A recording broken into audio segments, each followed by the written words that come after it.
BFM Business, BFM Bourse, USA Today. Grâce à tous nos experts, on traverse l'Atlantique tout de suite. Comme chaque après-midi, on retrouve à New York, à Manhattan, Grégory Volokin, le président de Mescart Financial Services. Bonjour Grégory, on voit Wall Street qui avait bien clôturé en été aussi hier. Aujourd'hui un peu plus timorée, un peu plus hésitante et pourtant on a de bons chiffres. La croissance du troisième trimestre, Grégory, est révisée à la hausse.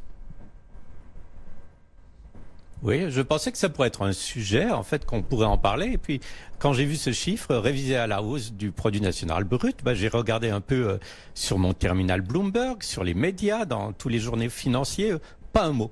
On peut vraiment dire que ça n'intéresse plus personne, ces chiffres macroéconomiques, quand ils sont un tout petit peu vieux. Et pourtant, le troisième trimestre, il n'est pas terminé il y a si longtemps. C'était fin septembre. Donc, qu'est-ce qu'on peut dire? Oui, la croissance avait rebondi aux États-Unis, plus fortement que prévu. Et je dirais pourquoi plus fortement que prévu? C'est peut-être juste le point intéressant à commenter grâce à la consommation qui a été revue un tout petit peu à la hausse. Mais à part ça, puisque c'est le silence radio sur les statistiques économiques, je ne ferai pas plus de commentaires. Alors du côté des valeurs, il y a peut-être un peu plus de choses à commenter et surtout les sujets qui font davantage parler chez vous aux États-Unis que ce chiffre incroyable quand même de la croissance du troisième trimestre. Mais c'est vrai que c'est pas une vraie surprise et on en avait déjà beaucoup parlé ces derniers mois. Donc du côté des valeurs, allez, Apple fait pour le coup beaucoup parler aujourd'hui. Apple qui s'intéresse à nouveau aux voitures et qui promet une voiture électrique à partir de 2024. Ce titre Apple gagne aujourd'hui plus de 4% d'ailleurs aux États-Unis. Absolument, et déjà hier, le titre Apple montait. Alors, qu'est-ce qu'ils disent? Ils ont un projet qui s'appelle le Titan, qui promet en fait de construire des voitures électriques d'ici 2024. Évidemment, Apple, leur spécialité, c'est pas vraiment ça. Ils donnent des détails, et les détails sont très intéressants parce qu'en fait, ils parlent d'une batterie avec une technologie spécifique qu'ils maîtrisent, qui aurait beaucoup plus de durée de vie, qui pourrait amener les voitures beaucoup plus loin que les batteries actuelles. Mais alors, vous allez me dire, mais pourquoi Apple, fabricant de téléphones, de montres, si on veut, ferait des voitures? Mais en fait, la réponse, elle est assez simple. Une voiture, ça devient un produit technologique. Peut-être technologique et design si on veut, mais c'est surtout de la technologie. Le reste, ça n'a plus beaucoup d'importance. Et le succès de Tesla est évidemment là. Est-ce que Apple va faire concurrence à Tesla?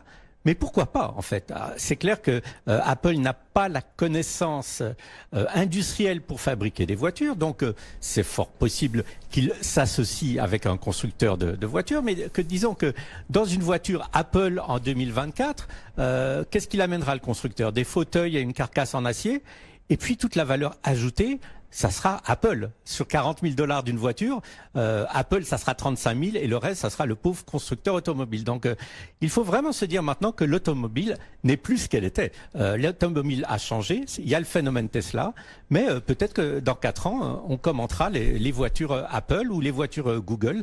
C'est fort possible parce que c'est la victoire de la technologie juste sur la mécanique d'une certaine façon. La tech inonde tout, le marché immobilier peut-être plus tard et surtout le marché automobile puisque c'est de cela qu'on parlait à l'instant, y compris et ce titre Apple qui gagne aujourd'hui un peu plus de 4%. Alors la tech qui inonde tout mais qui se retrouve sous une pression réglementaire manifestement croissante. On a d'ailleurs un procès aux États-Unis contre pour le coup Google pour abus de position dominante, sauf que pas de chance pour Google, les emails sont en train de refaire surface, pas forcément terrible pour le groupe. Oui, c'est pas terrible parce qu'en fait, ça montre quand même une certaine collusion avec un client. Alors, c'est qui le client de Google? C'est Facebook. Et ces emails, qu'est-ce qu'ils montraient il y a quelques années? Que Google et Facebook étaient en communication. Google disait à Facebook, écoutez, il va falloir que vous nous payiez quand même une somme assez importante pour pouvoir continuer à faire de la publicité sur notre site et pour être bien placé, parce que autrement, on va pas vraiment vous favoriser par rapport à d'autres acteurs de la publicité. En fait, en gros, Facebook et Google ont tout simplement négocié pour des dollars, et on parle là de 500 millions de $, la position de Facebook au niveau de la publicité sur le moteur de recherche de Google. C'est très simplifié ce que je vous explique, mais en gros c'est ce qu'on voit dans ces emails, et c'est des emails entre vraiment les managers principaux de Google, et ça allait jusqu'à un Zuckerberg chez Facebook. Ça s'appelle quoi? Ça s'appelle tout simplement des manœuvres anti compétitive. Pourquoi? Parce que la compétition chez Google, pour Facebook, ça aurait été toutes les autres compagnies qui voulaient faire de la publicité. Si Facebook avait un accord secret avec Google, évidemment, les autres compagnies sont lésées. Donc, je ne dis pas que Google soit en danger d'ici quelques années de se faire interdire ses activités. C'est pas du tout ça. Mais ce que je dis, c'est que pendant maintenant des mois et peut-être des années, beaucoup de dossiers vont sortir qui vont montrer que même si ces grandes compagnies technologiques se sont développées d'une façon absolument phénoménale, il y a toujours des failles, je dirais, qui sont d'une certaine façon éthiques ou légales dans leur comportement. Mais attention, malheureusement, c'est le cas aussi en dehors de la technologie. Et aujourd'hui, c'est Google, en effet, qui anime l'actualité sur ce front-là. On aura largement l'occasion d'en reparler. On va aussi, bien sûr, parler de politique, puisque les États-Unis se préparent à l'arrivée de Joe Biden à la Maison-Blanche. Ce sera dans 29 jours l'investiture du nouveau président américain. Comme chaque après-midi, on se met donc en route vers la Maison-Blanche. BFM Business, BFM Bourse, Joe Biden en route vers la Maison-Blanche.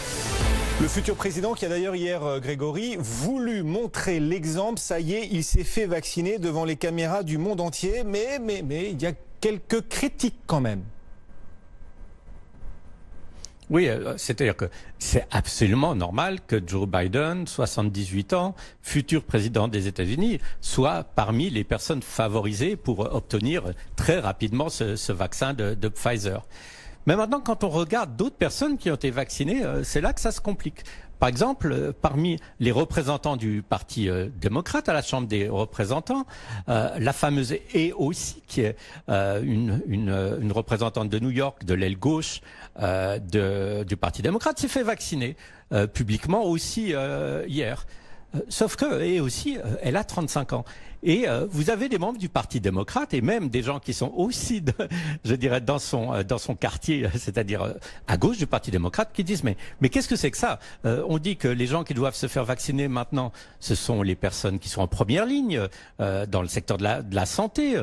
Imaginons évidemment les gens qui sont en contact constamment avec des malades du Covid, que ce soit les personnes fragiles qui ont déjà des maladies sous-jacentes, des diabètes ou de l'obésité, que ce soit des personnes âgées au-dessus de 75 ans ou même un âge peut-être plus bas si ces gens ont aussi des conditions médicales. Mais pourquoi tout d'un coup cette jeune femme de 36 ans obtient ce vaccin? Et je dirais ça va être une petite controverse ici, mais ça risque aussi d'être une très grosse controverse sur les mois prochains, parce qu'en fait, oui, le vaccin va être distribué d'abord pour les personnes les plus nécessiteuses, entre guillemets. Mais on peut s'attendre à deux choses. Malheureusement, on va s'attendre à un marché noir de ces vaccins. On articule déjà aux États-Unis qu'on trouve ce vaccin au marché noir pour 25 000 $ la dose, pour des gens qui n'en auraient pas le droit.